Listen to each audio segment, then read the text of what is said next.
श्री संत सद्गुरू ब्रह्मांड नायक बाळूमामांच्या नावानं चांग भलं. नमस्कार प्रेमळ भक्तांनो. बाळूमामा काय केलीस जादू मजोरी, बाळूमामा काय केलीस जादू मजोरी. शब्दात मामा, विचारात मामा, स्वप्नात मामा, बोलण्यात मामा, श्वासात मामा, हृदयात मामा आणि माझ्या अंतरी सुद्धा मामा. माझ्यात मी नव्हेच आता, माझ्यात मी नव्हेच आता, फक्त आणि फक्त मामाच मामा. मामा माझा मी मामांचा, अशी भावना असू दे मनी, प्रार्थना करतो तव चरणी. मित्रांनो, बाळूमामांचे अशाच प्रकारचे प्रेमळ, भावनिक आणि हृदयस्पर्शी संदेश ऐकण्यासाठी आत्ताच आपल्या चॅनलला सबस्क्राईब करा आणि कमेंटमध्ये शक्य तितकं बाळूमामांच्या नावाचा जयघोष करा. स्मरण करताच आपल्या समोर उभे राहतात ते मामा. संकट येण्या अगोदर मदतीला धावून येतात ते मामा. आपल्या भक्तांचे अनंत अपराध आपल्या झोळीत घेतात ते मामा. आणि जे सुखादुःखाच्या पलीकडे आहे ते म्हणजे आपले मामा. म्हणून मित्रांनो, कमेंटमध्ये लिहा, हे ब्रह्मांड नायक बाळूमामा आम्हाला सुखात, आनंदामध्ये, समाधानामध्ये ठेवा. मित्रांनो, मनासारखे कोणालाही जगता येत नसते, परंतु परिस्थितीनुसार जगायला शिकवणारे शास्त्र म्हणजे हे अध्यात्म असते. मनातील चांगल्या विचारामुळे मनामध्ये चांगल्या इच्छा निर्माण होतात आणि ते विचार, त्या सर्व चांगल्या इच्छा आपल्याला समाधान देत असतात. अध्यात्म हे एक असे शास्त्र आहे की आपल्याला चांगल्या मार्गाने जाण्याची प्रेरणा देते आणि वाईट मार्गापासून रोखवते.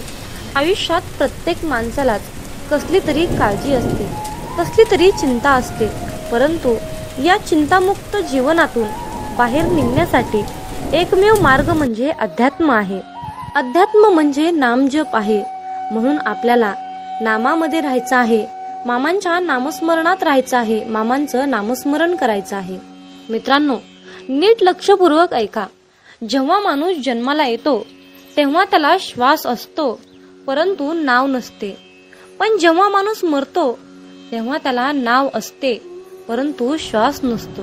मित्रांनो, नाव आणि श्वास यातील अंतर म्हणजे आयुष्य आहे.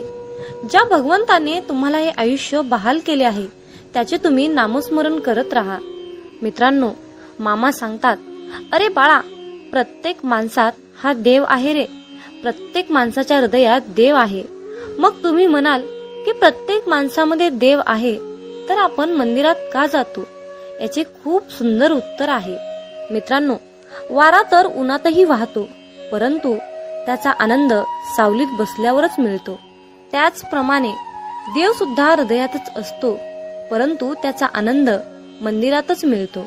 मामा सांगतात, माणसाने विचार करण्यात वेळ वाया घालवण्यापेक्षा प्रगतीच्या दिशेने जाण्यासाठी त्या वेळेचा वापर करावा. कारण मित्रांनो, माणूस हा कर्मापेक्षा जास्त विचाराने थकतो.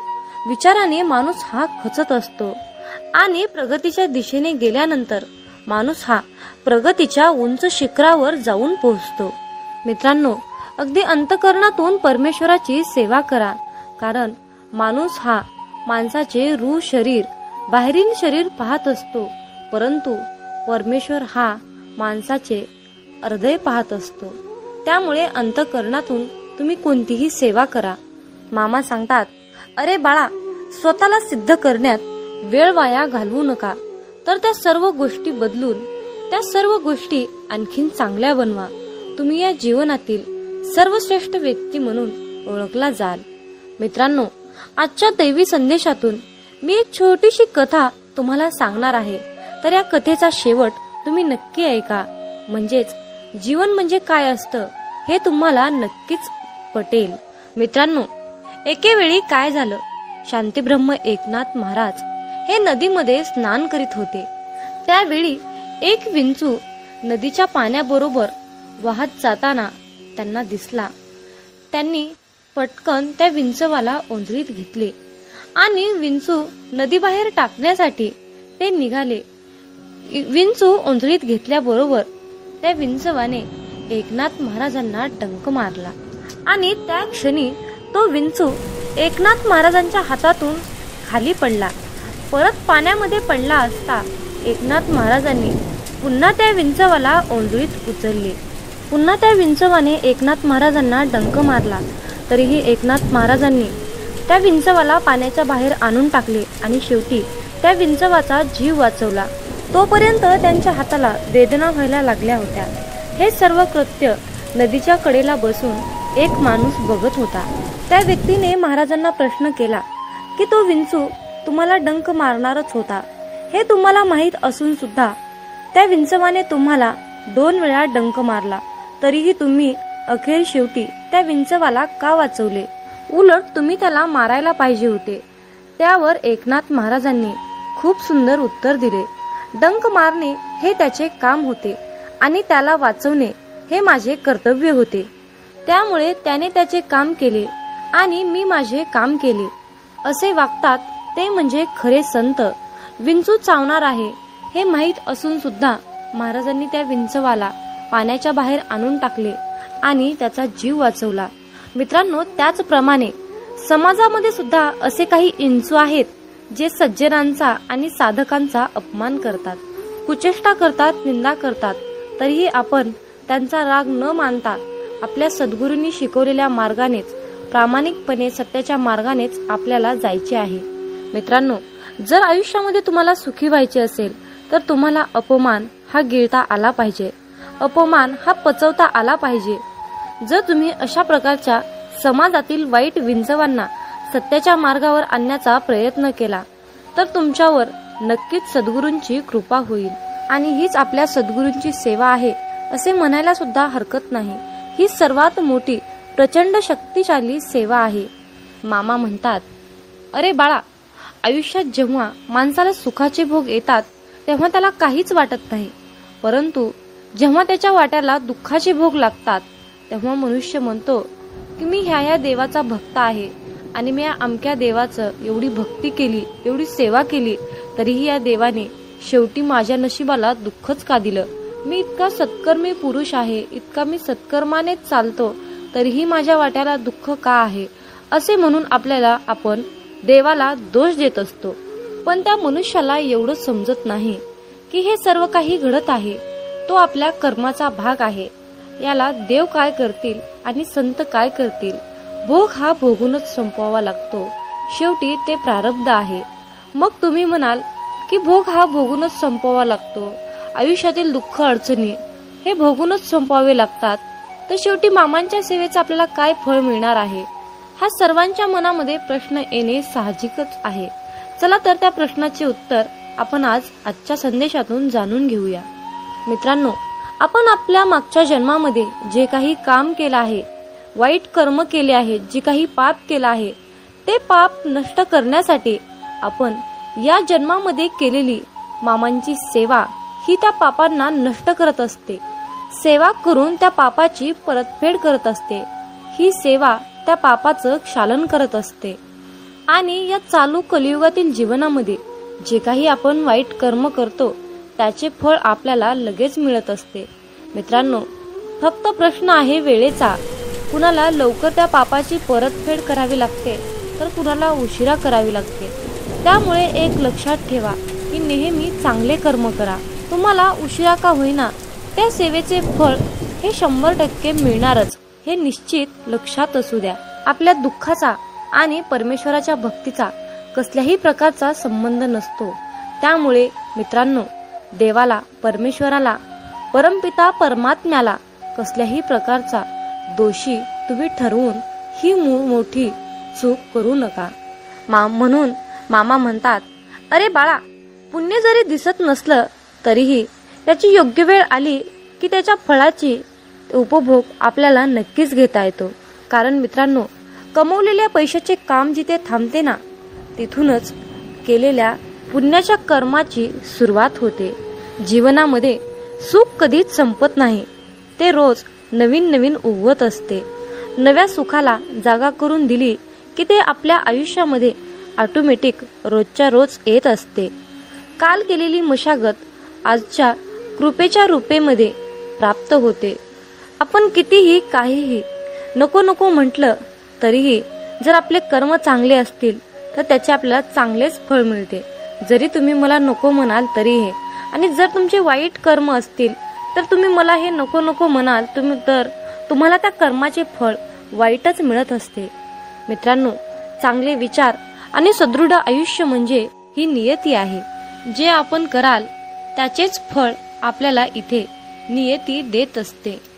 मामा म्हणतात, माणूस कितीही चतुर, कितीही हुशार असला, कितीही सत्कर्माने काम करत असला, कितीही चातुर्यपणाने काम करत असला, तरीही शेवटी त्याला नियतीला मांडलेला डाव हा स्वीकारावाच लागतो. पण ज्या वेळेस मित्रांनो आयुष्यामध्ये नेहमी तुम्ही सत्याच्याच मार्गाने काम केले तर तुमच्या त्या सत्याच्या मार्गामध्ये आणि तुमच्या सेवेमध्ये इतकी शक्ती असते ना की एक वेळ नियती सुद्धा तुमच्या समोर हार मानते. म्हणून मित्रांनो, नेहमी चांगले कर्म करा, सत्याच्या मार्गानेच राहा, लबाडी चोरी अजिबात करू नका. असं म्हणतात की आपली संगतच आपले भविष्य घडवते. म्हणून संगत ही चांगली करा, चांगल्या लोकांशी संघटित राहा, एकरूप राहा. जीवन हे खूप सुंदर आहे आणि खूप छोटं आहे. हे जीवन हसत खेळत आनंदाने जगा, कारण उद्या आपल्यासोबत आपल्या भविष्यामध्ये आपल्या नशिबामध्ये काय घडणार आहे हे कुणाला सुद्धा माहीत नसते. त्यामुळे आनंदी राहून समाधानी राहून जीवनाचा खरा आनंद घ्यायला शिका. शेवटी तुम्हाला मामांकडे एकच मागायचं आहे की मामा, वाट चुकलोय, थोडी वाट दाखवाना. वादळात हरलेल्या जहाजाला थोडा काठ दाखवाना.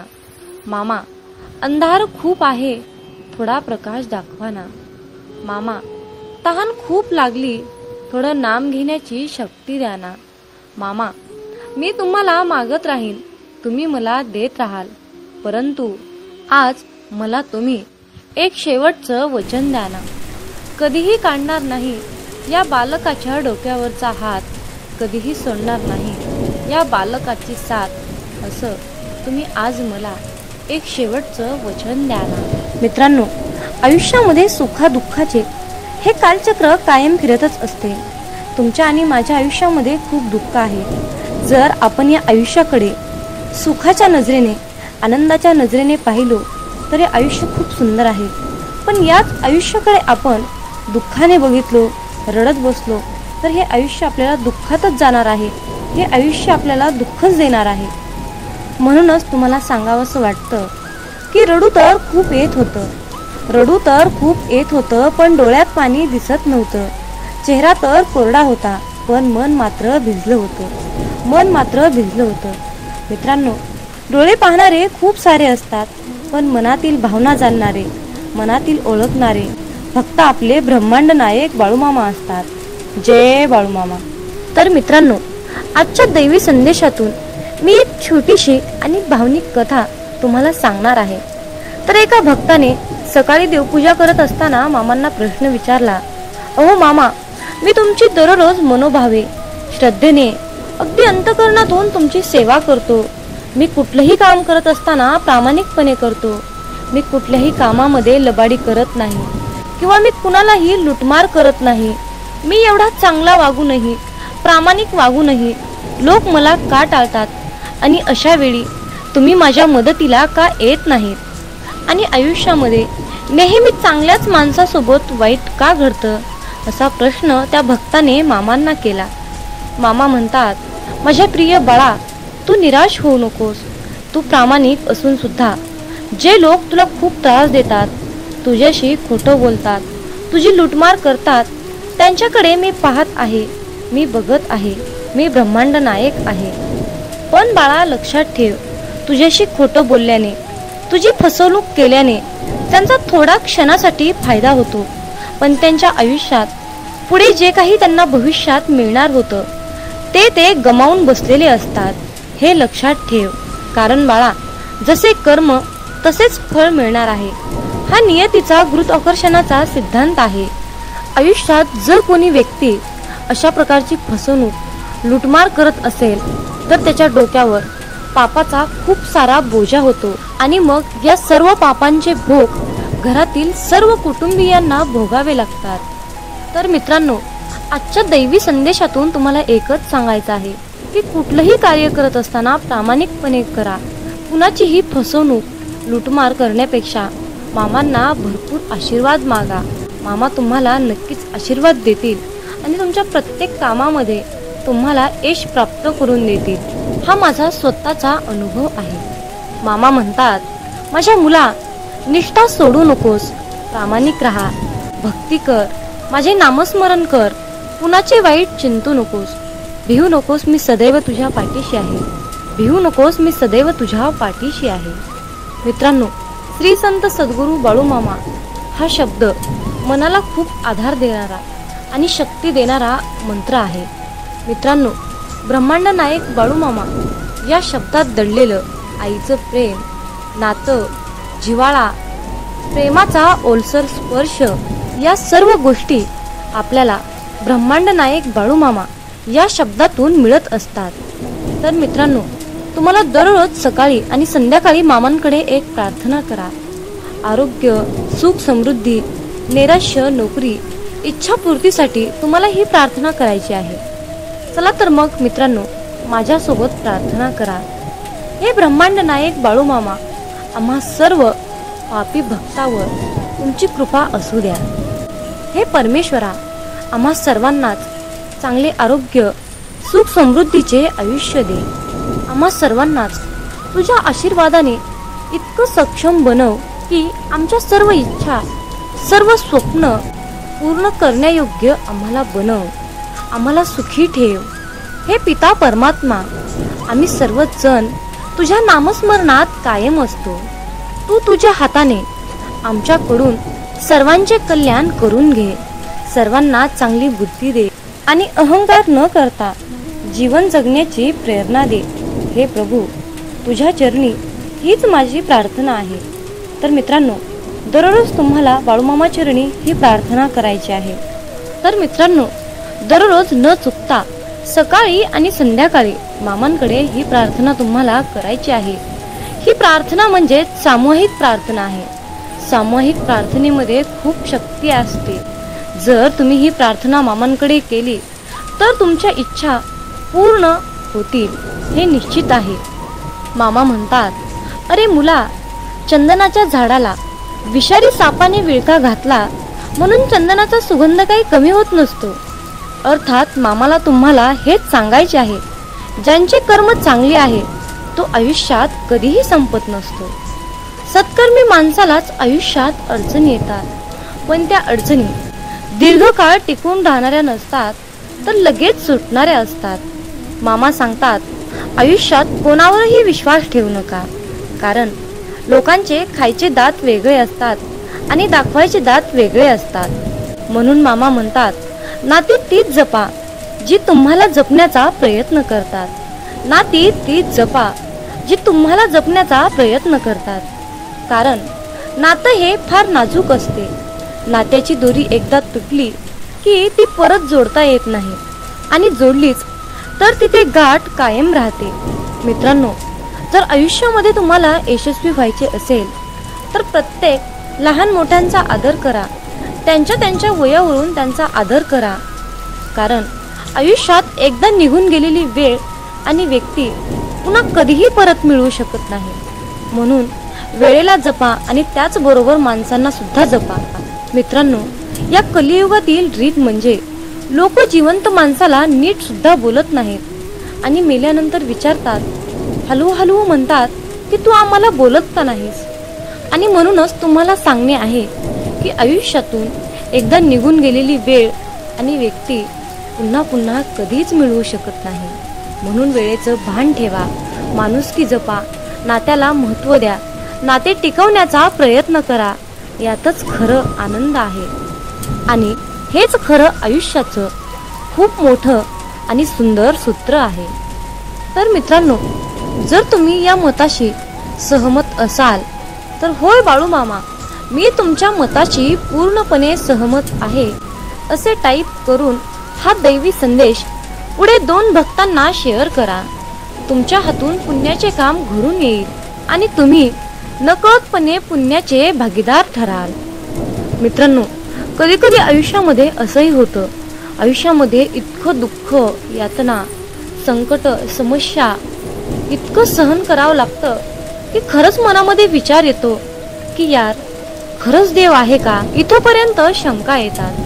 पण खरं तर हीच वेळ आपल्या परीक्षेची असते. इथूनच मामांची लीला सुरू होते. विश्वास ठेवा. इथूनच मामांचा खेळ सुरू होतो. मामांची लीला सुरू होते. म्हणून मामांवरचा विश्वास डगमगू देऊ नका. जसं आई आपल्या बाळाला हवेत भिरकावते, पण ते बाळ काही क्षण हवेतही असतं. ते हसत असतं, ते आनंद घेत असतं, पण त्याला पूर्णपणे विश्वास असतो की जे कोणी आहे ते मला खाली पडू देणार नाही. अशाच प्रकारचा इतका घट्ट विश्वास आपल्या मामांवर ठेवा आणि मग बघा मामांची लीला, मामांची शक्ती, माझ्या मामांचा चमत्कार. तुम्ही तुमच्या आयुष्यातील कितीही मोठ्या संकटावर विजय प्राप्त करू शकाल. ही माझ्या मामांची शक्ती आहे. ही माझ्या ब्रह्मांडाची शक्ती आहे, ताकद आहे. असा दृढ विश्वास तुमच्या मनात, तुमच्या अंतःकरणात असला पाहिजे. मित्रांनो, कोणी नाव ठेविले म्हणून थांबायचं नसतं. कोणी नाव ठेविले म्हणून थांबायचं नसतं. आपण आपलं चांगलं कार्य करायचं असतं. आपण आपलं चांगलं कार्य करायचं असतं. हे लक्षात ठेवा. कारण मित्रांनो, जो देव रात्री झाडावर झोपलेल्या पक्ष्यांना कधी झोपेतही खाली पडू देत नाही, मग तोच देव आपल्याला कसा काय सोडू शकेल. माणूस हा स्वतःच्या नजरेत चांगला पाहिजे. लोकांचं काय, लोक तर देवात पण चुका काढतात. म्हणूनच बाळू मामा आजच्या दैवी संदेशातून तुम्हाला सांगू इच्छित आहेत की अरे मुला, कुठलंही काम करत असताना प्रामाणिकपणे कर. हाल होतील पण हार होणार नाही हे निश्चित आहे. आणि असा आज माझा तुला शब्द आहे. बाळूमामांचा हा आशीर्वाद सर्वांनीच प्राप्त करून घ्या आणि मामांना धन्यवाद म्हणा. देवाचे आभार माना. देवाचे आभार मानायला शिका. आयुष्यात तुम्हाला कशाचीही कमी पडणार नाही. फक्त माझ्या मामांच्या शक्तीवर विश्वास ठेवा. तर मित्रांनो, आजचा हा दैवी संदेश तुम्हाला कसा वाटला कमेंट करून मला नक्की कळवा. हा संदेश तुम्हाला आवडला असेल तर शेअर करा आणि अशाच प्रकारचे महत्त्वपूर्ण, भावनिक, प्रेरणादायी, प्रेमळ संदेश ऐकण्यासाठी आपल्या चॅनलला सबस्क्राईब करा. मग बोला बोला बाळूमामांच्या नावानं चांग भलं, हलसिद्धनाथांच्या नावानं चांग भलं. धन्यवाद.